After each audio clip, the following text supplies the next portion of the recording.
Excellences, Mesdames et Messieurs, l'ambition du président de la République, son Excellence M. Alassane Ouattara, est de mettre la diplomatie ivoirienne au service du développement économique et social de notre pays.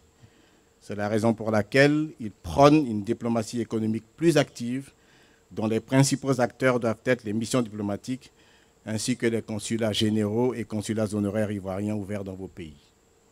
Je voudrais à ce stade de mon propos indiquer que la Côte d'Ivoire est présente dans le monde dans 57 ambassades, missions permanentes et consulats généraux.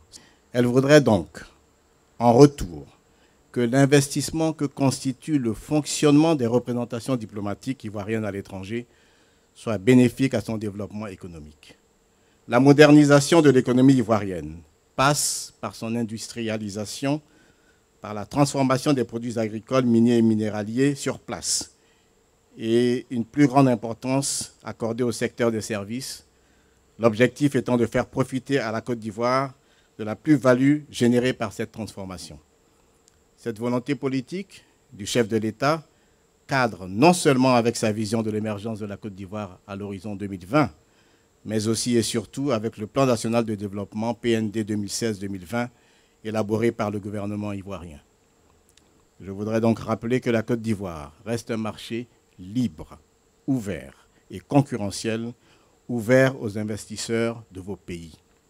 L'économie de mon pays a affiché ces dernières années une croissance remarquable, avec une moyenne de 8%.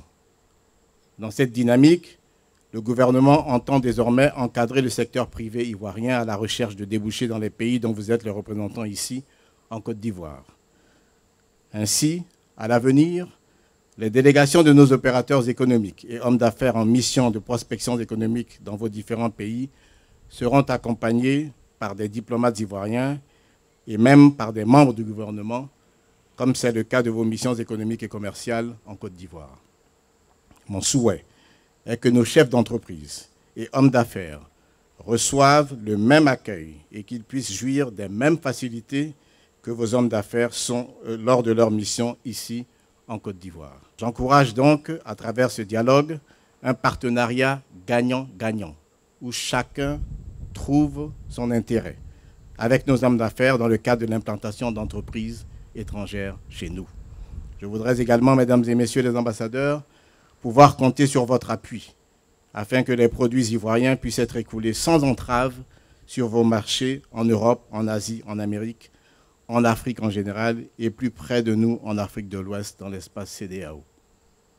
Il faut que les produits ivoiriens puissent bénéficier des mêmes avantages fiscaux que ceux accordés aux produits importés en Côte d'Ivoire. En un mot, nous souhaitons une pleine application du principe de réciprocité dans nos nouvelles relations économiques et commerciales.